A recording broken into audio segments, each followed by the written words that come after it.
Hi, this is take 2.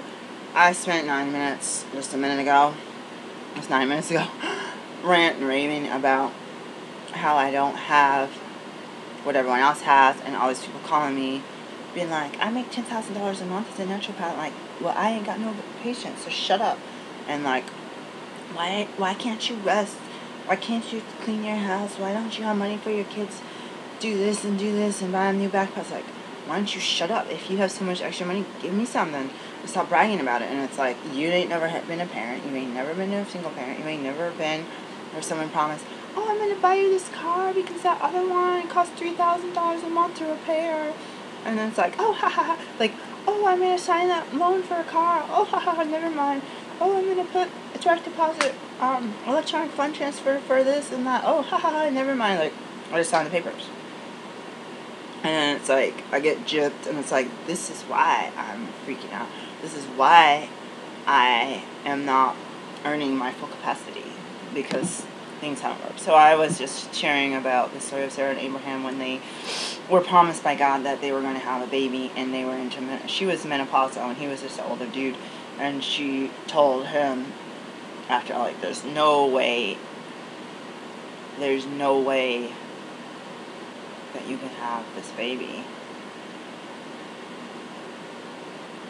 And she was saying that to herself because of her condition. And God promised, no, I'm going to promise you. And then she gave her maid to her husband to have a baby with. And then that blew up in her face. And there's a lot of jealousy and anger and resentment. And like, oops, now I've got a firstborn son, even. And she turned to the desert. And then they did like God said and got pregnant miraculously. And isn't that happened John the Baptist's mama, Elizabeth? Anyways, it's like, I wonder about how the word is pronounced in Hebrew. Anyways, it's like, then they are blessed with their miracle child. Like, it's like human error. We shouldn't have done that first thing, but okay, it already happened. So now we're blessed with our own baby. And then it's like, God said, go up to the mountain and sacrifice your new baby. And it's like, are you kidding me? Because just like Job and David and Abraham, Sarah, and Ruth, and who's Ruth Buddy? Bitter. She calls herself Mara Bitter. Naomi and Ruth. Because, like, that's what I like to read in the Old Testament, because I'm not Jewish. I like to read to remind us of the stories where we can visualize, like Noah, to be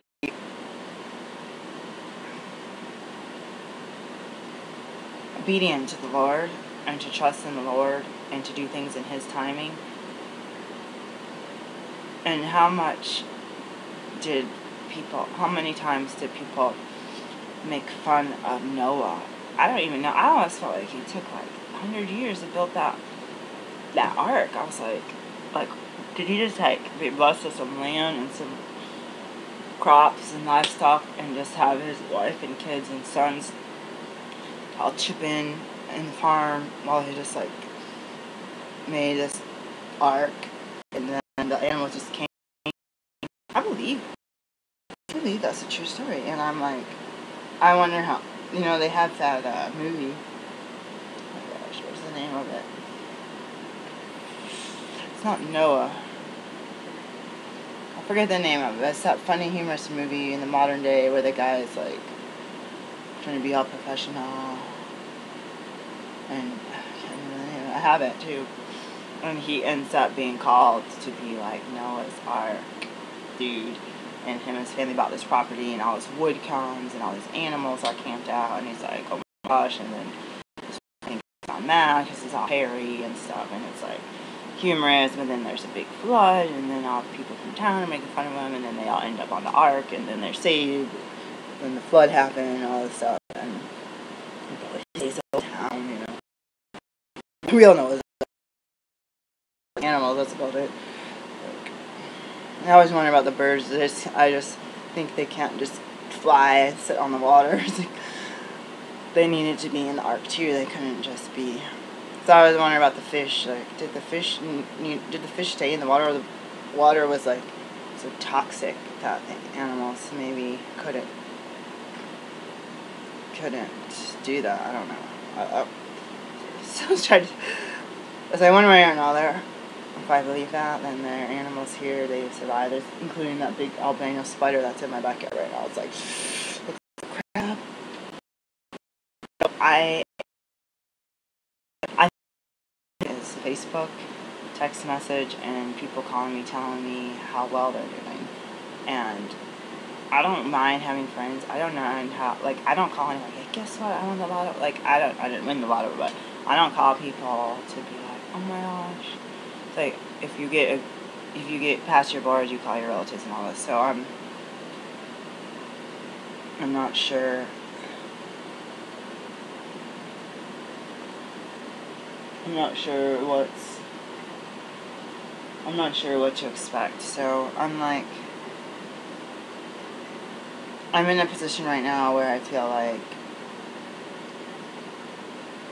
we came from so far. Like, we came from multi-time homelessness and sleeping outside and living in shelters and doing this kind of stuff while I was getting ready to go to med school. And it's like, I'm still feel, it's like, we have a degree and you have a small income. Every support system that you had when you were absolutely homeless. When I was homeless without a roof on my head, there obviously was not a support system, or else me and my kids wouldn't have ended up. I feel like if there was family or friends or someone who would let us sleep in a prison, we wouldn't be living outside under the stars with 2 toddlers, like, or the times I lived before they were born. Like, I feel like you would really have someone be like, hey, I love you, I don't want to see you have to fight off wild animals. Like, it's not even like I was camping. Like, someone was complaining, like, oh, I can't stay in a hotel because I have to, because it's not, for whatever reason, not going to work. I'm going to go camping while I wait. And I'm just like, I'm like, oh, I'm so mad. Like, you have enough money to spend, $140 a night on a hotel that you don't want to stay in now, and so you're going to go camping temporarily while you bought a house that you own, and it's like a different circumstance than when they're going to pay for the campground. It's like, we just, like, drove to the end of the road in a Jeep or in a car and just plopped down somewhere, didn't pay. We didn't have money to pay, and we were just sitting there, it was just, like, sitting there, and it makes me feel like I want to tell those people, like I told myself, I wrote a blog post this week about toxic people and staying away from them, and most of the people in my life are pretty toxic, and I'm not going to want to talk to them. So that's, you know what I mean? Like, it's just like, I hear them being so negative towards me, so unhelpful.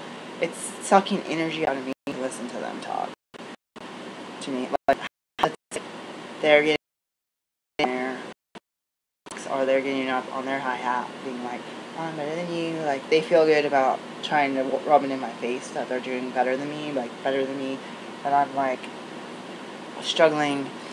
And when I got in that car accident, I was like, I could have died and my kids would have been like orphans, and I'm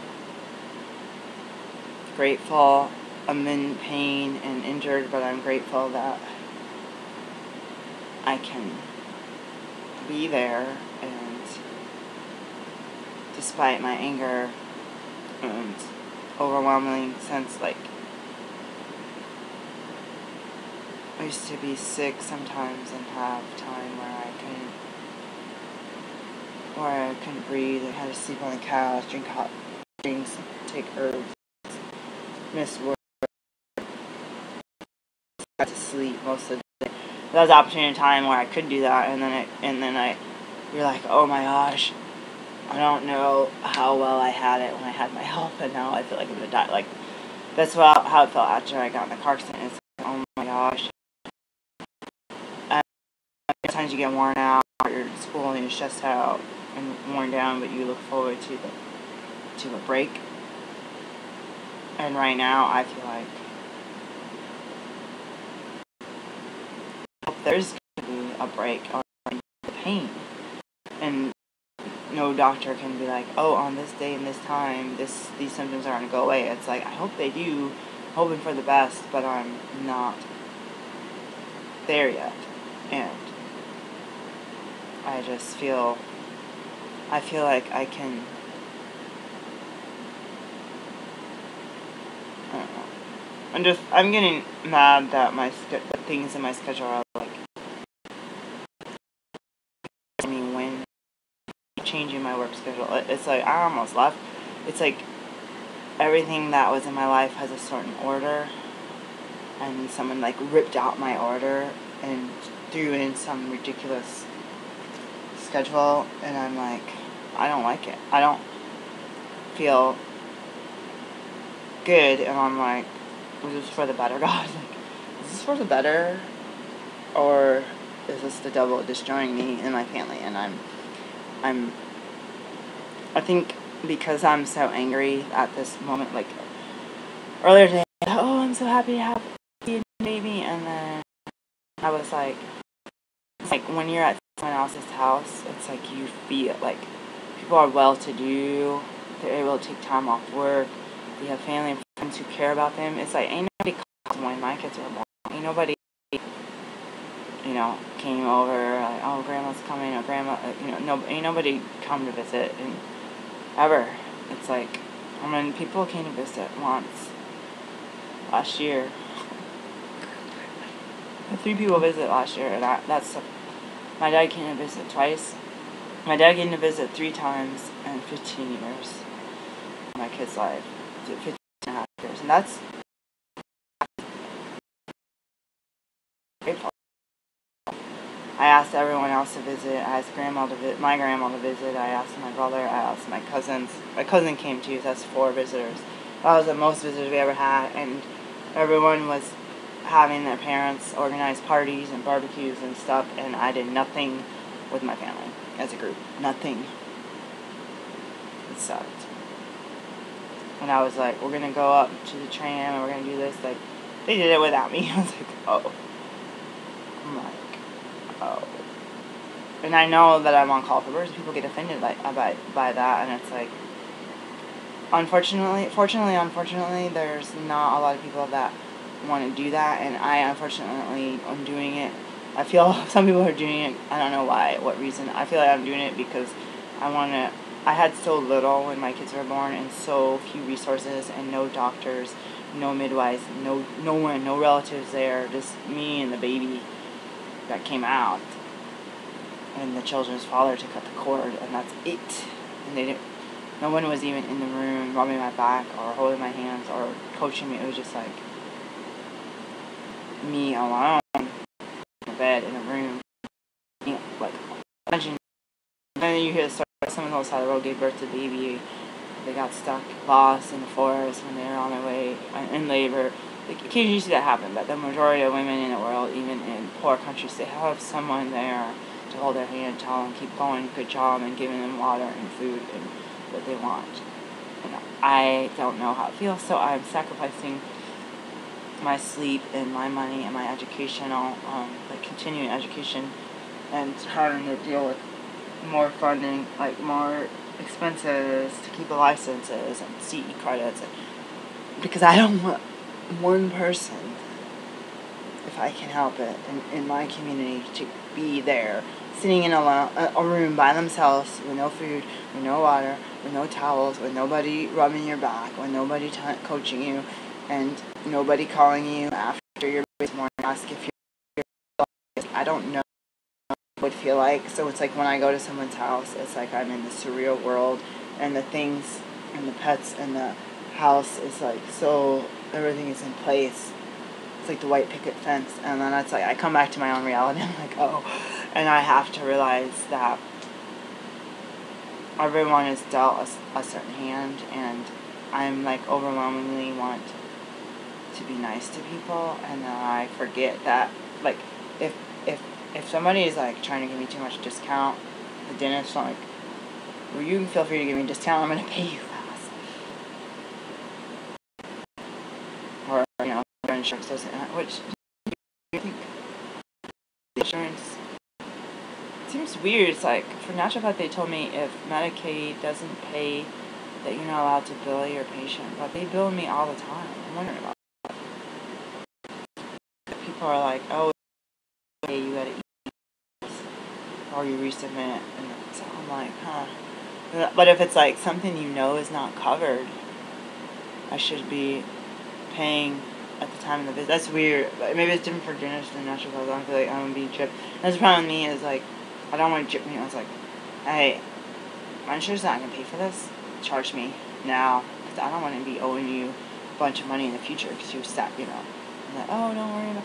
No, I don't. I want to be honest. You did the service today. I want to pay today. And they're like, oh, it's like obviously have enough money. You don't care about getting paid today. For me, you gave me money for a service. I need the money to get gas to get home. Okay, so I just feel like my family wasn't like this. My family was upper middle class educated. My dad was military, 21 years as an officer. My mom was a teacher, tennis coach, Air Force Base, and parent of 2 kids that went to college, some or most of their lives. For me, for my brother, some. For me, it's most of my lives, and had some standards as far as following the Christian Bible and being honest, being helpful, being caring, helping others to have less than you. Sometimes when you're on the bottom of the totem pole, you're like, ooh. Gave somebody like some pens and pencils and shiny binder things. And then I went to their house. I'm like, God, these things are expensive. And I gave them like a sampler, like, oh, maybe they don't. And I went to their house. They had like shelves full of this stuff. I was like, oh. It's like, but I was being obedient to God because I wanted to give.